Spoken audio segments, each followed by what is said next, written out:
ಹಾಂ ನೋಡಿ, ಅವ್ರು ಏನಾಗ್ಬಿಟ್ಟಿದೆ, ಯಡಿಯೂರಪ್ಪ ಧೃತರಾಷ್ಟ್ರನಂಗೆ ಇಷ್ಟು ಅಧಿಕಾರ ದಾಹ ಆಗಿಬಿಟ್ಟಿದೆ. ಇವರೆಲ್ಲ ಒಳ್ಳೆ ಸರ್ಕಾರ ಕೊಟ್ಟಿದ್ರೆ, ಪ್ರಾಮಾಣಿಕ ಸರ್ಕಾರ ಕೊಟ್ಟಿದ್ರೆ ಇವತ್ತು ತಂದೆ ಬಂದು ಕುಂದು ಪರಿಸ್ಥಿತಿ ಬಿ ಜೆ ಪಿ ಬರ್ತಿರ್ಲಿಲ್ಲ. ಮತ್ತು ನಾನು ಯಡಿಯೂರಪ್ಪ ತಲೆಯಾಗ ಭಾಳ ಜನಪ್ರಿಯ ಇದ್ದೀನಿ, ನಂದು ಇನ್ನೂ ಆದರೂ ಜನರ ಮಧ್ಯದಲ್ಲಿ ಜನಪ್ರಿಯತೆ ಐತೆ ಅನ್ನೋದು ಇದು ಉಳಿದಿಲ್ಲ. ಕೇವಲ ತನ್ನ ಸ್ವಾರ್ಥಕ್ಕಾಗಿ, ತನ್ನ ಮಗನ ಹಿತಾಸಕ್ತಿಗಾಗಿ ಇವತ್ತು ಪಕ್ಷ ಬಲಿ ಕೊಡೋ ಕೆಲಸ ಮಾಡ್ತಾ ಇದ್ದಾರೆ. ತಂದೆ ಬಂದು ಕೂತ್ರೆ ಏನು ಭಾಳ ವ್ಯತ್ಯಾಸ ಆಗೋದಿಲ್ಲ. ಇವತ್ತೇನು ಮೊದಲಿನ ಯಡಿಯೂರಪ್ಪ ಒಂದು ಏನು ಜನರ ಮನ್ನಣೆ ಇವತ್ತಿಲ್ಲ. ಇದನ್ನು ತಿಳ್ಕೊಂಡು ಈಗಿರುವಂಥ ರಾಜ್ಯಾಧ್ಯಕ್ಷ ಸಂಪೂರ್ಣ ಎಲ್ಲ ಕ್ಷೇತ್ರದಲ್ಲಿ ವಿಫಲ ಆಗ್ಯಾರ. ಯಾರೂ ಮಾನ್ಯನ ಬೆಳಗಾವಿ ಅಧಿವೇಶನ ನೋಡಿದೆ, ಒಂದೂ ನೇರವಾಗಿ ಸರ್ಕಾರ ವಿರುದ್ಧ ಮಾತಾಡಲಿಲ್ಲ. ಒಂದು 5 ಮಿನಿಟ್ ಉತ್ತರ ಕರ್ನಾಟಕ ಬಗ್ಗೆ ಮಾತಾಡಿ, ಅದು ಸುಮ್ಮನೆ ನೆರೆ ಹಾವಳಿ ಬಗ್ಗೆ ಮಾತಾಡಿ ಕಾಟಾಚಾರಕ್ಕೆ ಮಾತಾಡಿದ್ದು ಹೋಗ್ಬಿಟ್ರೆ, ಅಧಿವೇಶನದಾಗೂ ಸಹ ಸರಿಯಾಗಿ ಕುಂಡಿರಲಿಲ್ಲ, ಪರ್ಫಾರ್ಮೆನ್ಸ್ ಇಲ್ಲ, ಸಂಘಟನೆ ಇಲ್ಲ, ಯಾವ ಹಿರಿಯರು ಇನ್ನೂ ಒಪ್ಕೊಂಡಿಲ್ಲ.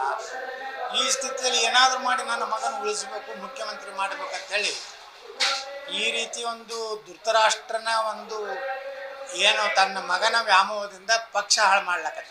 ಧೃತರಾಷ್ಟ್ರ ಹೆಂಗೆ ಕೌರವರ ನಾಶಕ್ಕೆ ಕಾರಣದ್ರು, ಹಂಗೆ ಯಡಿಯೂರಪ್ಪ ತನ್ನ ಮಗನ ಸಲುವಾಗಿ ಇಡೀ ಬಿ ಜೆ ಪಿನ ಕರ್ನಾಟಕದಲ್ಲಿ ನಾಶ ಮಾಡುವಂಥ ಕೆಟ್ಟ ಪರಿಸ್ಥಿತಿ ಇವತ್ತಾಗಿದೆ.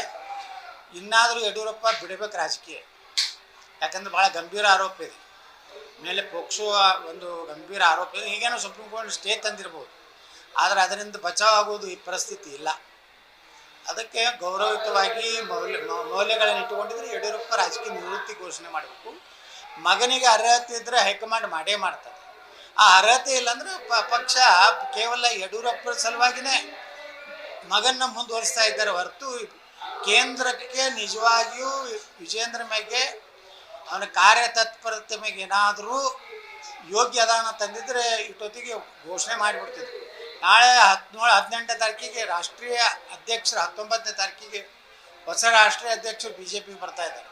ಕರ್ನಾಟಕದಲ್ಲಿ ಇವತ್ತು ಅವರು ಘೋಷಣೆ ಮಾಡಿಲ್ಲ ಅಂದ್ರೆ ಅವ್ನು ವೈಫಲ್ಯ ಇದೆ ಅಂತ ಹೇಳಿ ಕ್ಲಿಯರ್ ಆಗಿ ಮೆಸೇಜ್ ಈಗಾಗಲೇ ಹೈಕಮಾಂಡ್ ಕೊಟ್ಟಿದೆ. ಇದು ಕೊಟ್ಟ ಮ್ಯಾಗೂ ಮುಂದುವರಿತಾ ಇರೋದು ನಾಚಿಕೆ.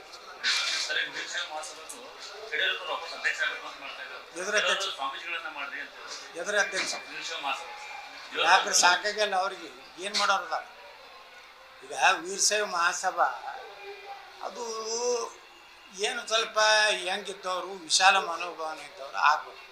ಸಾಕು. ಈಗ ಯಡಿಯೂರಪ್ಪ ಶಾಮನೂರವರು ಇದು ಆದಮೇಲೆ ಈಗ ಅವ್ರು ಬಿಟ್ಟು ಮನೆಯಲ್ಲಿ ಇರ್ಬೇಕು. ಮನೆಯಲ್ಲಿರುವಂಥ ವಯಸ್ಸಿಗೆ ಇನ್ನು ಯಾವುದೋ ಸುಮ್ಮನೆ ಅವರು ಶಾಮನೂರು ಶಿವಶಂಕರಪ್ಪ ಅಷ್ಟು ವಯಸ್ಸಾದರೂ ಅವ್ರು ಆ್ಯಕ್ಟಿವ್ ಇದ್ದರು, ಅವರು ಕ್ರಿಯಾಶೀಲರಿದ್ರು ಏನೇ ಇರಲಿ. ಆದರೆ ಯಡಿಯೂರಪ್ಪ ಆ ರೀತಿ ಆ ಶಾಮನೂರವ್ರ ಜೊತೆಗೆ ಹೋಲಿಕೆ ಮಾಡ್ಲಿಕ್ಕೆ ಆಗೋದಿಲ್ಲ. ಮಾಡಬೇಕು ಶಾಮನೂರು, ಯಾಕಂದ್ರೆ ಮೊದಲ ಸ್ವಾಮೀಜಿಯವರು ಇದ್ದರು, ಹಿಂದೆ ಹಾನಗಲ್ದ ಕುಮಾರಸ್ವಾಮಿಗಳು ಅದರ ಒಂದು ನೇತೃತ್ವ ತಗೊಂಡರು.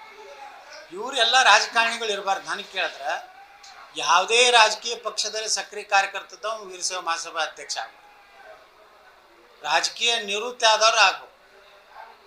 ಏನಾಗ್ತದೆ, ಅವರು ತಮ್ಮ ಸ್ವಾರ್ಥಕ್ಕಾಗಿ ಇವತ್ತು ವೀರಶೈವ ಮಹಾಸಭಾ ಹೆಸರು ಹೇಳ್ಕೊಂಡು ಲಿಂಗಾಯತ ಕೂಟ ಅಂತೇಳಿ ಇವರು ಅಧಿಕಾರ ಮಂತ್ರಿಗಳು ಆಗಲಿಕ್ಕೆ, ಟಿಕೆಟ್ ತೊಗೋಲಿಕ್ಕೆ ಅದನ್ನು ಉಪಯೋಗ ಮಾಡ್ಕೋತಾರೆ. ನನಗೆ ಕೇಳಿದ್ರೆ ರಾಜಕೀಯೇತರ ವ್ಯಕ್ತಿ ಸಮಾಜದಲ್ಲಿ ಒಳ್ಳೆಯ ಹೆಸರಿಟ್ಕೊಂಡವರು, ಒಳ್ಳೆಯ ಸಮಾಜ ಸೇವೆ ಮಾಡಬೇಕು ಅನ್ನೋಥರ ಅನೇಕ ಒಳ್ಳೆಯವರು ಅದಾರೆ. ಇವ್ರು ಯಾರೂ ಆಗಬಾರ್ದು. ನನಗೆ ಕೇಳಿದ್ರೆ ಯಾರು ರಾಜಕೀಯ ಒಳಗೆ ಇವತ್ತು ಅಸ್ತಿತ್ವದಾಗ ಅದಾರ, ಈಶ್ವರ ಖಂಡ್ರೆ ಆಗಲಿ, ಯಡಿಯೂರಪ್ಪ ಕುಟುಂಬ ಆಗಲಿ, ಶಾಮನೂರು ಕುಟುಂಬ ಆಗಲಿ, ಯಾರೂ ಆಗಬಾರ್ದು. ಒಬ್ಬರು ಒಳ್ಳೆಯವರು ಅದಾರ, ಸಾಕಷ್ಟು ಮಂದಿ ಅದಾರ. ಒಬ್ಬರು ಮಠಾಧೀಶರನ್ನ ಗೌರವ ಅಧ್ಯಕ್ಷ ಮಾಡಿ, ಒಬ್ಬರು ಕಾರ್ಯಾಧ್ಯಕ್ಷರು ಒಳ್ಳೆ ರಾಜಕೀಯೇತರ ವ್ಯಕ್ತಿ ಇರ್ಬೇಕು. ಅವ್ರು ಕಾಂಗ್ರೆಸ್ ಇರಬಾರ್ದು, ಬಿ ಜೆ ಪಿ ಇರಬಾರ್ದು, ಜೆ ಡಿ ಎಸ್ ಅಂಥವ್ರು ಮಾಡಿದ್ರೆ ಅದಕ್ಕೆ ಸಮಾಜಕ್ಕೆ ಇಲ್ಲ.